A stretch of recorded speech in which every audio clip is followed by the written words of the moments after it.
Hello, everyone, and welcome to the Tom Baker Show. It is so good to be back with you once again. This show, again, being brought to you by Radical Race Gear. Radical Race Gear is the place to find all the necessary items to keep your driver safe and your team looking like champions, from suits to shoes, from gloves to the coolest and sublimated shirts, customized pop-up tents, and more. Radical Race Gear will give your team the professional shine it needs to keep you winning off the track and the comfort and safety your driver needs to win on the track. Check out their website at radicalracegear.com. Okay, we are back for another episode, and oh boy, there is so much going on between NASCAR, IndyCar, and NHRA. I just can't wait to dive into this. Let's bring Jacob Seelman in from not from Radical Race Gear. Jacob is from Raceface Digital. Jacob, good to have you back. And I don't know where exactly to start this show, but I think we're going to start with NASCAR because you were at Bristol. And of course, I was. Bristol featured literal tire fires, multiple tire fires. What a crazy race the Cup race was, Jacob. And I'm going to let you talk about the tire fire portion because we're going to throw in the Seelman stat of the week right off the bat on this show, because you brought in a crazy stat this week that I had no idea about, regarding the fires that we've seen in these next gen Cup cars over the last few years since they came onto the scene in 2020. So let's start with tire fires, and glad to be back. It actually centers around what we didn't think we were going to see during the Bristol Cup race, which was tire wear. And what we ended up with was kind of like we did in spring 2024, extreme tire wear. We went from tires going 80, 90 laps and looking brand new in practice on Friday to tires shredding after 30, 40 laps on Saturday night during the race, which made for a lot of chaos. I would call it a little bit of fun, maybe not for the drivers, but certainly for those of us watching. And as soon as we got to lap 20 and people were starting to have issues, I turned to somebody in the media center and I said, it's happening again. And all of our eyes got real big, real fast. One of those very oddball races that it seems like we're in two camps now. You either get the typical Bristol, somebody goes out and dominates race, or you get tire caves like we've saw in the spring of 24 and again during the night race this past week. So, but what ultimately came out of that was as the tires began to cord and rubber started to unravel from those tires, some of that rubber would then spiral into and get wrapped around the brake rotors in the front ends of the next gen race cars and led to several fires during the course of the race, which, as you mentioned, leads right into my stat of the week, which centers around the fires over the past 4 years on the next gen race cars, which courtesy of statistical work from myself and a couple of others through Motorsports Reference, there have been 60 fires on the next gen race car dating back to the beginning of 2022 when this car came into competition in the Cup Series. And of those 60, 26 of them, so more than 40%, in fact 43% if we're being precise, have all been on Ford race cars. Now there's a couple of things. At the very beginning, we saw more issues with the door foam catching on fire just from the excessive heat from the exhaust than anything else. But more recently, it has been what we saw on Saturday night, which is these rubber fires in the front wheel wells due to the brakes. And when you look at what we had at Bristol, we had four of the 36 cars in the night race, which is 1 in 9, by the way, um, end up with one of these rubber fires in the front wheel well. 75% of those were on Fords. So it actually falls more in line than the overall fire average. And two of the three Ford rubber fires at Bristol were Penske prepared. One from Austin Cindric and one from the Josh Berry machine, which, as we know, the Wood Brothers car is Penske.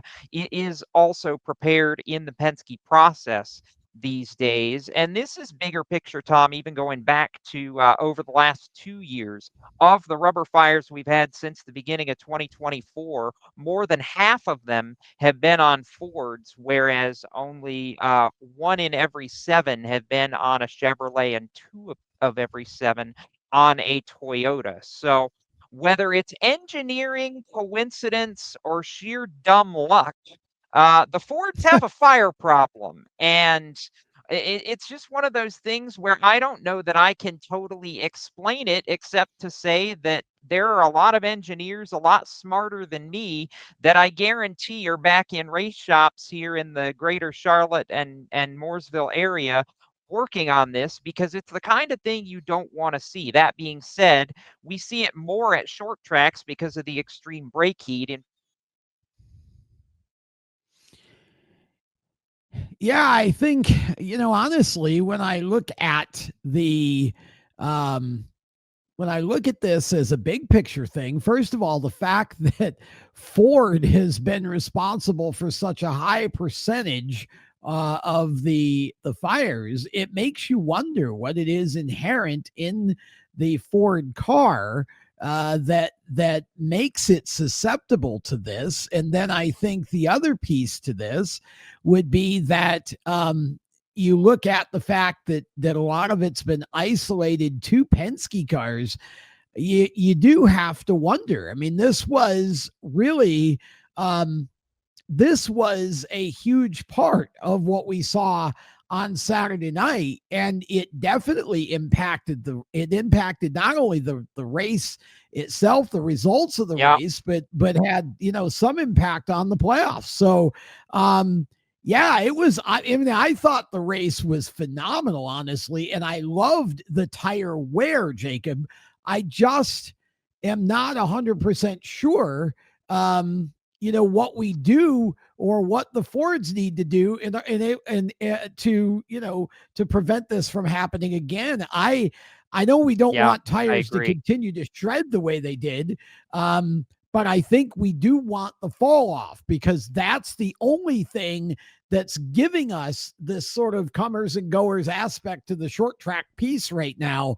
And it's all on Goodyear's shoulders. Whether or not it Yep. should be is a different matter that we could discuss later. But definitely, that was a really telling stat, Jacob. You pulled a good one out of the Yeah. hat this week, because that's amazing. I want to add to this real quick also that when you go back and look at this, what I thought was the most amazing was the fact that Austin Cindric was even able to finish the race after the fire on his car that put him back on pit road for a few laps, and that was ultimately the reason he advanced in the playoffs, was able to have enough Yeah. points to advance. Like I started to say, there are engineers a lot smarter than me that I guarantee are working on this to make sure it doesn't happen again. But when you consider that all these fires happen on short tracks where your brake heat is the highest because you're on the brakes so often, Right. it very much kind of makes sense why it happens the way it does. Now, I want to throw a nugget on the other direction at you, because I'm a little puzzled coming out of Bristol. I'll say that social media is having a conniption fit about Alex Bowman. I, yes, I understand he got eliminated in round one. However, that being said, that team just had a very wacky first round, much like Josh Berry. This is also why I don't like 3-race rounds. And number two, anybody that thinks he needs to be on the chopping block for the end of this year doesn't read very well when it comes to contract extension news, because Alex and Ally's under contract with Hendrick through 2028. Alex is under contract through the end of next year. So even if Hendrick wanted to make a change right now, they've got a contract to honor, and Bowman's got at least one more year. But look, if you go off the first 24 races of this year, that 48 team was on par performance wise with the other 3 Hendrick cars. So I'm going to ask you, do you agree with social media that Bowman needs to be concerned or needs to be thrown out on his bum? Because I don't. No, gosh, no. I mean, what did Alex Bowman ever do to make the NASCAR fan base so just disappointed in him that they I don't get it cannot because he's stand so the fact that he's likable. still in the car? Yeah. Yeah, Well, not only is he exactly. likable, but Jacob, as you said, his performance through the regular season basically was on par with the rest of the Hendrick cars. Last year, Chase Elliott was darn near invisible. Should we have gotten rid of Chase Elliott? I mean, Kyle Larson has had an Yeah. awful last part of the year since Indy this year. Should we get rid Yep. of Kyle Larson? William Byron consistency'd his way to the regular season championship. Yes, He he did. wasn't He did. dominant. You know, I don't understand this. I don't understand this sort of negativity toward Alex Bowman. I think Alex has done a great job, and in fact, I would argue that if you go back and you look at the last 3 races, now granted, he's had a spin and some other things, but I would bet you Yep. that Alex Bowman has passed more cars in the last 3 races than any of the other cars on the track with him. I would have to go back and dig into loop data to be absolutely certain of it, but I think you're right. If he's not number one, he's very close in that I mean, category. And I'll add yeah. this. If it wasn't for the very last caution with 12 to go in that race Saturday night, he was on the tire strategy to potentially win that race. He and crew chief Blake Harris had Yep. potentially pulled a rabbit out of their hats. And that very last caution just made it not work out because Christopher Bell had 2 extra tires in the pit area that Bowman didn't at that point. So that they were on a mission to do what they had to do and almost pulled it off. So no, dear social media, should let Alex Bowman drive, please. Yeah, gosh, it just hush already with the Bowman talk. Yeah. Who in the world would you replace him with anyway? I mean, my goodness gracious, who's out there that's any better? I mean, I I was don't know gonna say, what yeah, the people at this want. point, I don't see any, but yeah, I don't see anybody better than Bowman right now to put in that car, at No. least going into next year. Now, maybe the landscape for 2027 is a little bit different, but as it is, no, Alex Bowman should not be worried at all. And to his point, when all this conversation started earlier in the year, he called Rick Hendrick, and Rick Hendrick told him point blank, "You have nothing to worry about. I don't know where any of this is coming from." So it's It's fans just wanting to fans make being silly. discussion and Yeah, stir the pot, and it's kind of ridiculous. Now it that is. being said, real quick, there was more than just the Cup race that was somewhat entertaining, even if the results were a little procedural. You had Lane Riggs, who's been the only one to defeat Corey Heim here of late, defeat Corey Heim and end his 4 race in a row win He streak did. in the It's a good run. Craftsman Truck Series on Thursday. Great drive by Lane too, and I feel like that team's getting hot potentially at the right time in these playoffs. And the Xfinity Series, I'm still 5 days later scratching my head on Connor Zilich's decision to pit towards the end of that race in what had shown it Yeah, to be that a was track strange. position race throughout the board, but it opened the door for Eric Almirola to get a really emotional and a really needed win for Joe Gibbs Racing. Junior Motorsports has just commanded every headline through the summer, but Eric getting the Xfinity win and not only pushing the 19 team to the next round of the owner playoffs, but just in general, I think showing that JGR and Toyota can still get to victory lane in Xfinity right now was a big deal for that team, and gave him an opportunity later on to really open up about some things with JD Gibbs that I didn't know about that maybe we can bring to the table on a future show here. But what was fun for me really was the storylines in the truck series of drivers who were able to make their debut. Some short track guys in Cole Butcher in the Halmar Friesen car, and the driver who we're going to hear from in just a second, Treyten Lapcevich, who is a former NASCAR Canada Series champion, drove for Young's Motorsports in their 02 truck, and was on his way to a really great debut, if not for a couple of wheel studs breaking at the end of that race that put him behind the wall. Treyten's a great personality, won an ARCA race earlier this year, and just really enjoyable. I'm excited for our fans to get to hear this one, because he's one that has really kind of paved his own way, moved here to the U.S. to get his shot. So let's hear from Treyten Lapcevich after the truck race at Bristol. Treyten Lapcevich almost got to the end of your Craftsman Truck Series debut. First off, have they figured out what went wrong at the end? It looked like maybe something was going sour in the engine. Yeah, I think we broke 2 studs on the right front, so probably a loose wheel on our last pit stop there. But just really sucks. I mean, we were making a lot of ground. I felt like we didn't fire off too well at the start of the race, which caused us to kind of get behind the 8 ball early, lose a lap. And then after we got our lap back, and even before then, we were running some really good times. I think it was all really just a matter of track position at that point. But learned a lot. Unfortunate how it ended for sure, but is what it is.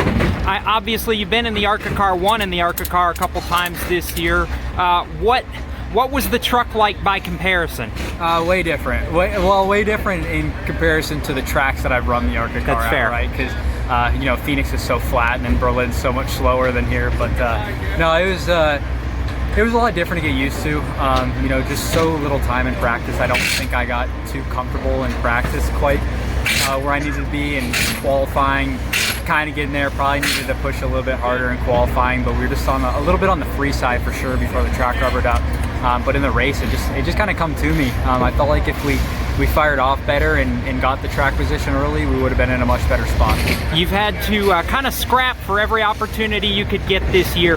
What does just having this chance mean, and is it possible we could see you in a truck again sooner than later? I mean, it's really cool. I'm a short tracker from Grimsby, Ontario, Canada, so I never really thought I'd get this opportunity. So obviously a huge thank you to Bare Knuckle Fighting Championship, Ranco, and Bo Gadget, Young's Motorsports for making this possible. All these guys believed in me and made this opportunity possible.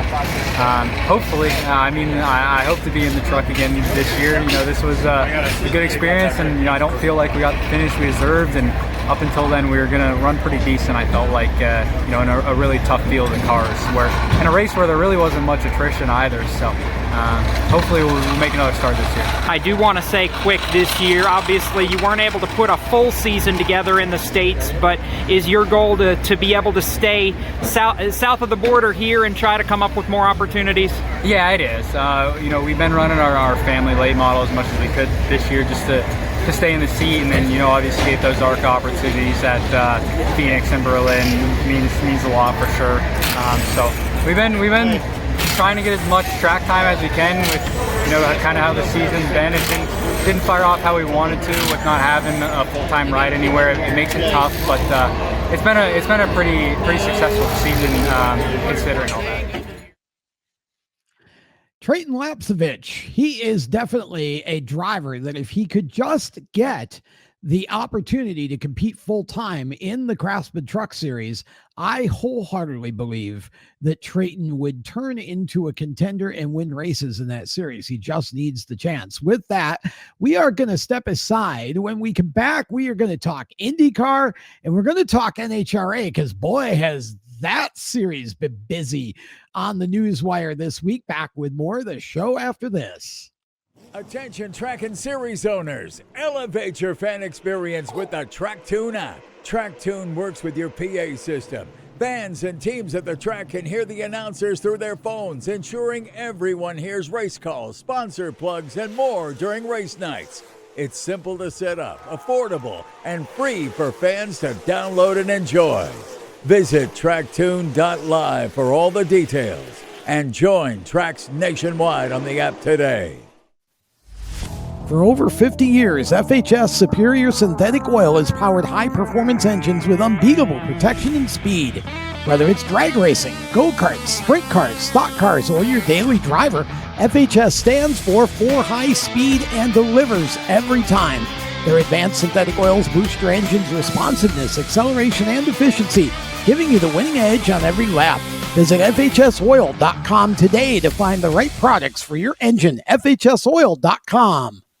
For race fans across the United States, GetInTheStands.com is the place to find racetracks where you live and where you're traveling. Just go to GetInTheStands.com and enter your location. You'll see the tracks within 100 miles of that point, either as a list or on a map. GetInTheStands.com is 100% free to use and mobile friendly. So whether you're on a computer, a tablet, or on your phone, there's no need to download an app. To find racetracks across the United States, open your web browser and head to GetInTheStands.com. GetInTheStands.com, your racetrack directory. Welcome back to the show. Tom Baker and Jacob Seelman with you. And Jacob, it is time to talk IndyCar. The 2026 schedule was released by IndyCar, and boy, are there some interesting changes on it. Yeah, there are. So a real quick rundown. We lose two oval races. The doubleheader at Iowa Speedway disappears, and that does get replaced with two oval races in a roundabout way. The first edition is Phoenix Raceway, which will run alongside the NASCAR weekend in March at that 1 mile racetrack, and be the first time in 8 years that IndyCars will race at Phoenix Raceway. The second race, what we've done before, we've actually done this a couple years ago, was a double header at the Milwaukee Mile. We only ran one race there this past year, so we expand back to 2 races at Milwaukee. So it's not a net gain or loss on the oval front, just a little bit different way of looking at it. I personally was hoping for a race at either Kansas or Homestead, Miami, but I guess I'll just have to keep dreaming on that front. As far as the road course side, Thermal Club disappears. Thankfully, I don't think any of us I don't think any of us in the industry were a fan of that race, and most of the paddock wasn't necessarily a fan of it either. That gets replaced by a new street race in Arlington, Texas, near the Dallas Cowboys stadium. So Jerry Jones gets to have his fun with IndyCars in March. 4 races in the month of March to open the season, which is fantastic for IndyCar. They've needed to kind of kickstart that early portion of the season. And the season finale, by the way, shifts from Nashville Superspeedway, which remains on the schedule, just goes to a night race in July. And we go back to Laguna Seca for the finale, which we've done several times in this decade already for IndyCar. I'm not a fan of it just because I think IndyCar needs to be ending on an oval. It's a much more compelling finish to the championship that way. But at the very least, we get a 400-mile race at Nashville Superspeedway next year, which to me is tremendous. We've needed some more long distance oval races. Nashville's going to give us that. I'm very much, it's not a perfect schedule. I would love to see, I would love to see 20 races personally. I don't know if we'll ever get back to that, but it's at least, I would say it's status quo in a lot of ways for next year. Well, yeah. I mean, I guess I would say you could, that's fair, status quo. I actually think that trading 2 ovals for 2 more oval races, I mean, we lost the doubleheader in Iowa.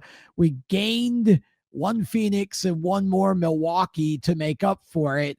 I wish we would have just kept Iowa on the schedule as well, so that we had another pair of oval track races.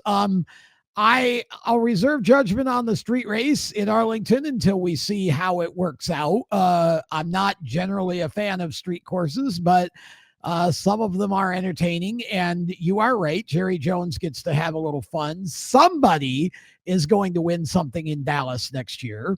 Yes. It may not be a Super Bowl, but somebody going to win something there. Yeah. I feel like overall the schedule's pretty good. I don't really like Laguna Seca being the finale, though. I think Nashville was the perfect finale. It it's the perfect track to have it on.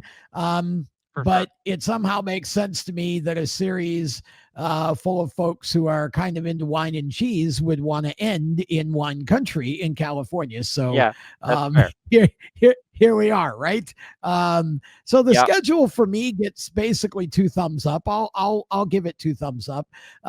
Let's see what happens. Let's roll the season next year. Second season for Fox first as part owner of the series. So we'll see where that goes. And I do find it interesting that in that second year of Fox, we start out with 2, not 1, but 2 double headers between IndyCar and NASCAR. One at St. Pete, where we get trucks with the trucks to go with IndyCars. And then the Phoenix doubleheader, which includes ARCA and the O'Reilly Auto Parts, currently Xfinity series, as well as the Cup series also. Yep. Yeah, no, I think that's a great marketing play by the folks at Fox to try and cross-pollinate the audiences. So we'll see how it all goes. We had a little bit of breaking news real quick on the IndyCar front prior to the show. In the worst kept secret in the paddock getting finalized, David Malukas will officially take over at Team Penske in the Verizon 12 car next year. Not that anybody's shocked by that, but for the talent that he's shown at lesser teams, I'm excited to see what Dave can do in that car and see if he can live up to what Will Power did in that car over the years. He's a very bright young talent, very interested to see what he's going to do starting next year in a Penske Polo. Oh, yeah, for sure. I think David Malukas is a star in the making. And my only disappointment is that when he wins his first race, he will not win it for AJ Foyt Racing. I know it's a win. It's just a matter of time. Now, as to who will replace him, a lot of people thought Rinus VeeKay would be the obvious answer here, but now it seems like not going to happen. So where Rinus goes, we don't know yet. Maybe Juncos Hollinger, who's trying to sort of beef up their team with not with pay drivers, but with drivers who they pay. And so Rinus may end up there. The name I'm hearing to watch now for AJ, and holy cow, wouldn't this be an amazing team of Santino Ferrucci and Connor Daly. Oh, Lordy, that would be fun. You want to talk about the two most exciting personalities in IndyCar. There you go. Yeah. Right there. If you put Santino, if you put Tino and Daly in the same stable, look out. Okay. So with that, we go from what Fox is badging as the fastest racing on the planet to the literal fastest racing on the planet, Tom. And I'm a little jealous that you get to go do this weekend because the NHRA is back in town, going to be at zMAX Dragway for the first ever 4-wide race in the countdown to the championship playoffs. We've always done the 4-wide in the spring. This year, we're doing the 4-wide in the fall as well, which always makes for the interesting format. You go from 16 to 8 to the 4-wide final with only one winner. So it's a little bit less from a round standpoint, but always very exciting. The biggest story coming in was the Top Fuel semifinal crash from a week ago at Maple Grove in Pennsylvania between Tony Stewart and Doug Kalitta. The steering breaking on Kalitta's car. He comes across the racetrack into Tony, who, in Tony's words, had a heck of a headache. I'm paraphrasing slightly because it's Tony. But both of them will race this weekend, and it's a good thing, too, because they are 1 and 2 in the Top Fuel Championship right now, separated by less than 1 round of racing coming into zMAX, which is a big deal. Clash of the Titans type of thing. And if they end up in the same 4-wide pair early, we could see a huge shakeup in the Top Fuel points, Tom. I mean, this is setting up to be something special, not the least of which includes Tony's additional Top Fuel news that we'll get to in a second. Yeah, Tony has been a news busy hog this week. He's definitely been on our minds an awful lot this week. And the obviously NHRA does roll into Charlotte to zMAX Dragway. And I'm excited about this. I always love these races to begin with. I love the NHRA. I love that your ticket is a pit pass. I love that the fans can get right up close and personal with the cars and drivers. And it really makes for an amazing experience. And weather is supposed to be beautiful this weekend, if not just a little bit on the warm side for this time of year here in the Charlotte area. So should be a great weekend. But there is so much going on here. And one of the things that's been true in the last year or two about zMAX and in particular about this event is we have seen some serious speed, upwards of 350, 349 last year for, I think it was Brittany Force. And it was, again, it seems like it's always Brittany. Yeah. And of course, Brittany in the news announcing that she's stepping back. Stepping back at the end of this year, yeah. So, so I think she's got a little extra motivation here. I know Tony does with his news. So there's just so much to talk about here this week. I'm really excited to go and cover this and bring some of this to the show in the next week or two. But it should be a great event. There has been so much going on in the NHRA. You talked about the crash. Tony Stewart putting together a marketing partnership with Elite Motorsports, who then went and bought a Top Fuel operation that now Tony's announced he's going to be driving in 2026, setting up Tony versus Mrs. Tony, his wife Leah, coming back next year to the family team, taking her seat back. So Tony just goes and gets another one. Here's an interesting question, Jacob. With the pending reality that there is going to be no force on the grid in 2026, do Tony and Leah kind of become a quasi first family of NHRA? Well, I don't know that you can call them the first family because that will always be the forces, but I think you can definitely call them the power family or power couple, I guess if you that's will, where I of was the going, NHRA now. And I do think they are the most compelling story on the grid going into 2026. Just the possibility of that kind of matchup. You used to have it with the Force sisters, and of course, when John was there, John versus his daughters or his son-in-law when Robert Height was racing. But no, I like the Tony and Leah storyline, and if the NHRA is foolish enough not to market it, they're crazy, because that, to me, is what's going to put butts in seats beyond what the NHRA already does. And could we see 350? I don't think the weather conditions, with a little bit being a little bit I don't warmer, either. I don't think it's gonna see that, but we'll wait and see. Stranger things have happened under the floodlights at zMAX. Well, and that's where the Friday night portion has produced the speed. So we'll see what happens in the evening. And it should be a lot of fun. So I'm looking forward to that. Right now, we are going to take a break. When we come back, we've got much more to run through here. A lot of topics to talk about as we wrap up another edition of the Tom Baker Show. Stay with us. For over 50 years, FHS Superior Synthetic Oil has powered high-performance engines with unbeatable protection and speed. Whether it's drag racing, go-karts, sprint cars, stock cars, or your daily driver, FHS stands for high speed and delivers every time. Their advanced synthetic oils boost your engine's responsiveness, acceleration, and efficiency, giving you the winning edge on every lap. Visit FHSoil.com today to find the right products for your engine. FHSoil.com. For race fans across the United States, GetInTheStands.com is the place to find racetracks where you live and where you're traveling. Just go to GetInTheStands.com and enter your location. You'll see the tracks within 100 miles of that point, either as a list or on a map. GetInTheStands.com is 100% free to use and mobile friendly. So whether you're on a computer, a tablet, or on your phone, there's no need to download an app. To find racetracks across the United States, open your web browser and head to GetInTheStands.com. GetInTheStands.com, your racetrack directory.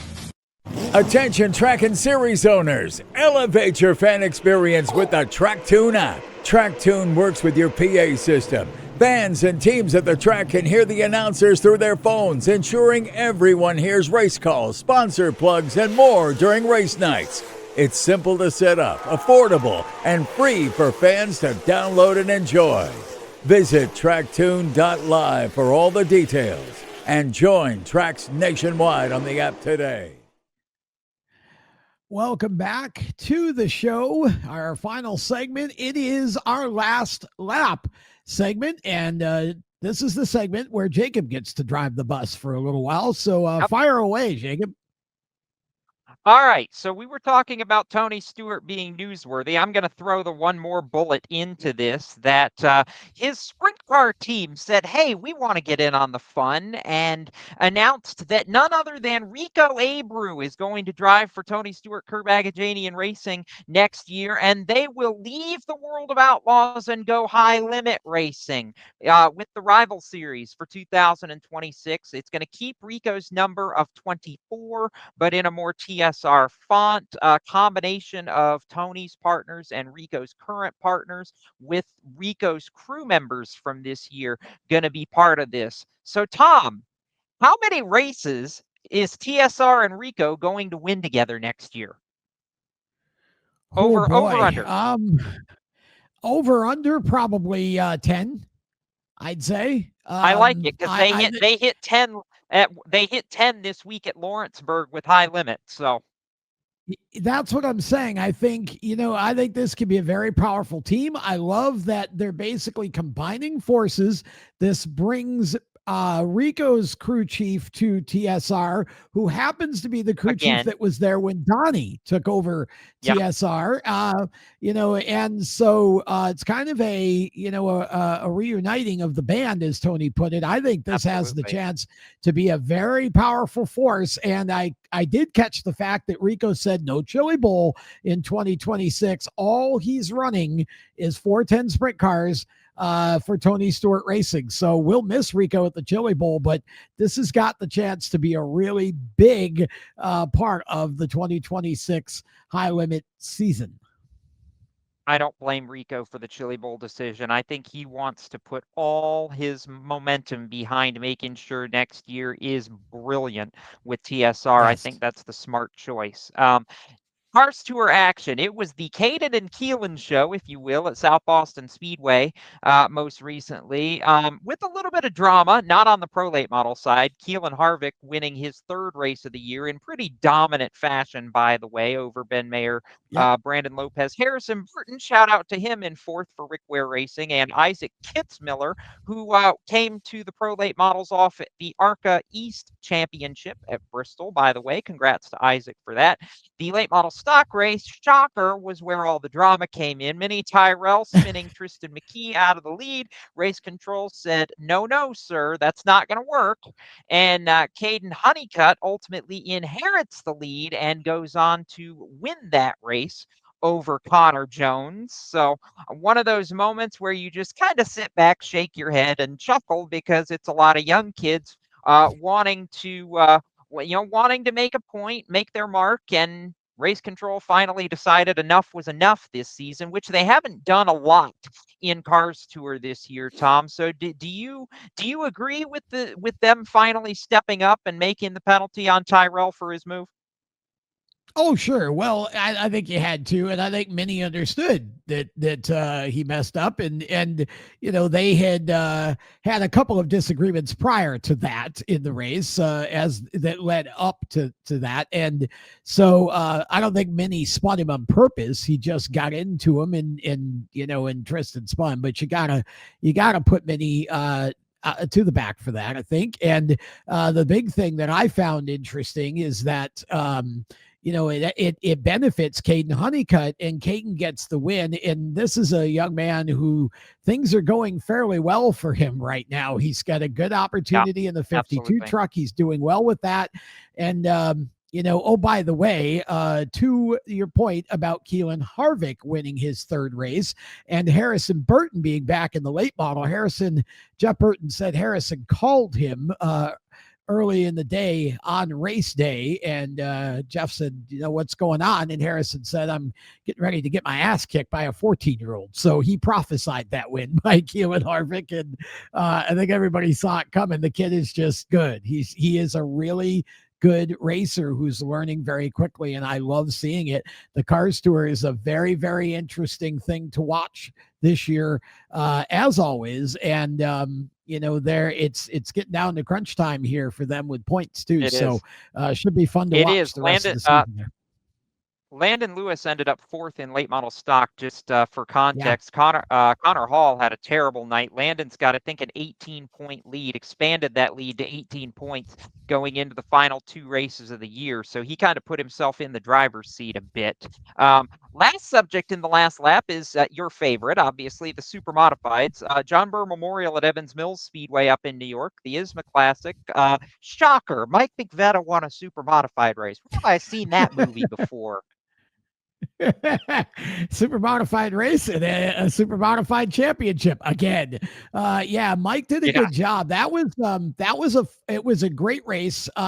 Really everybody involved put on a tremendous show all weekend at Evans Mills. The SBS race, one of the companion events for the small block super modifieds, a guy named Dylan Rombaugh, who's run sprint cars and such, jumped into an SBS car for the very first time ever in the Ed Madison owned Matt Madison normally driven number 47, and ends up winning his heat and the feature. Unfreaking believable. First time out, and he got the broom out and swept. So good run for him. And that was definitely a great race. And Evans Mills wrapped up its racing for the season now, and so more to come in 2026. Just a lot of fun to see the supers race there on the 3/8 mile track, Jacob, and it really is a fitting way to end their northern season. They've got one more show for the big block supers, and it's right here in our backyard at Caraway Speedway in November. Shootout. Yep. North-south. Yep. I always love when the supers come down for that. Yeah, well, I do too. And the context to put that in is that 23 super modifieds came down for their initial reunion with the North-South Shootout last year, and all 23 of them broke the track record. It was pretty spectacular to watch. Yeah, it was. Super modified racing is blazing speed, particularly in qualifying. Just the ingenuity in those cars is unbelievable, and I wish more people could experience it, because to see those cars up close too, it's just freaking remarkable. Well, it really is. They're so much like mini IndyCars now. It's kind of crazy. And a little footnote from Evans Mills, Joe Gozick, the 69-year-old racer we talked about last week. Well, Joe started the Evans Mills race and finished 8th. Good run for Joe. And if I have my way, that will not be his last race. I want to see Joe come to Caraway and finish his career up here. And I'm working hard to try and convince him to do that. So we'll see what happens. But that'll wrap it up for another edition of the Tom Baker Show. Thanks to all of our sponsors, and thanks to all of you who watch this show. For more great content, steeringwheelnation.com is the place to go. And of course, at the Wheel Nation on Facebook, Instagram, and you can join me on Instagram as well at Tom Baker TV. That'll wrap things up for another week. Until next time, I'm Tom Baker. Race hard and be safe. So long.